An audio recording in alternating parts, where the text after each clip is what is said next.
चला तर मग सांगलीकर सुरुवातीपासून सुरू करूयात. रोज एकच काय ब्लॉग टाकायचा, त्यामुळे मी वेगळं काय तर टाकावं म्हणून काय आज दिवसभर खाणार आहे ते दाखवणार आहे. आणि सकाळची सुरुवात दुपारी करून नाश्त्याचं नाही, जेवणाच्या टायमाला नाश्ता करून आम्ही इतकं सगळं खाल्लं. आप्पे, पोहे आणि खिचडी. त्यानंतर त्याच्याने पण पोट भरलं नाही म्हणून चहा मस्त होता. ह्याचं सगळं रंदा करून आम्ही गेलो चहा आणि बिस्किट खायला आणि प्यायला. मग चहा बिस्किटचा बेत कंप्लीट केला.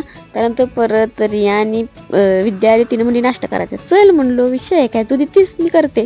त्यानंतर परत पेपरला जाऊन आल्यावरनं परत आम्ही मॅगी आणि हे वडा सांबर खाल्लो.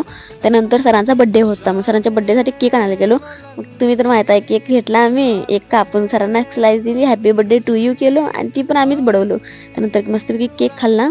ज्या पद्धतीने मी केक खात आहे म्हणजे मी तुम्हाला सांगू शकत नाही, मला इतकी भूक लागली. त्यानंतर बापट मेळायला जायचं ठरवलेलं. तिथं पण खायला बसलो, गोबी मंचुरियन आणि मस्तपैकी गरम गरम पनीर मोमोज.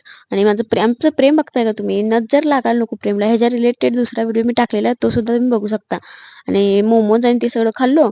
आणि मग संध्याकाळी सरांचा बर्थडे असल्यामुळे सरांनी पार्टी दिली. पार्टी तो बनतीये मेरी जान. त्यानंतर पार्टीत काय मिळालं ती म्हणजे पनीर म्हणजे व्हेज सॉरी सांगता येईल इथं काय काय मिळाले.